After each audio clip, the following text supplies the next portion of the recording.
బట్టలతో ఒక నీళ్ళ తిత్తినిచ్చి కొంచెం రొట్టెలిచ్చి నువ్వేలా బ్రతుకుతావో నాకు తెలియదు, నువ్వెలా జీవిస్తావో నాకు తెలియదు, నువ్వెక్కడికి పోతావో నాకు తెలియదు, నా ఇంట్లో కనబడడానికి వీల్లేదని చెప్పి ఆఖరణ ఉన్న పాటుగానే బయటికి పంపించేశారు. అరణ్యములోనికి వెళ్ళింది.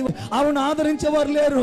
ఫోన్లో ఎక్కడికి వెళ్తావులే, మా ఇంటికి నేను చేర్చుకుంటాననేవారు లేరు. ఫోన్లో లేదా తిట్టారులే, ఏమైంది లేరా అని చెప్పేసి వెనకాల వెళ్ళి మాట్లాడిన వారు ఒక్కరు లేరు. నీళ్ళన్నీ అయిపోయి ఆహారం అంతా అయిపోయింది.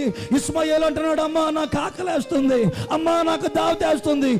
ఏం చేయలేనటువంటి పరిస్థితి మధ్యలో అదిగో ఇస్మాయేలును ఆ పొదల దగ్గర కూర్చోబెట్టి ఆ పొదలకు ఎదురుగా నిలబడి ఏడవడం మొదలు పెట్టింది. నేను ఏం చేయమంటావు ఈ బిడ్డను ప్రభువా?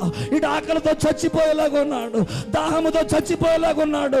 నా కన్న కొడుకు మరణాన్ని కొల్లారా చూడలేనయ్యా.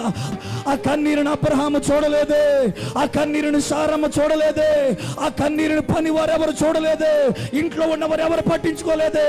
ఆ కన్నీరును ఆకాశమందలి దేవుడు చూచాడు. చూచిన దేవుడు అన్నాడు, ఆగరు నువ్వేం భయపడకో, దేని కొరకు ఏడుస్తున్నావు, నేనున్నాను, నీకు తోడై ఉంటాను. నేను ఆ చిన్నవాడికి నేను తోడై ఉంటాను. నేను అబ్రహాం విడిచిపెట్టేశాడేమో కానీ, బంధువులు విడిచిపెట్టేశారేమో కానీ, ఈ ఉదయకాల వేళ ప్రభు అంటున్నారు, నేను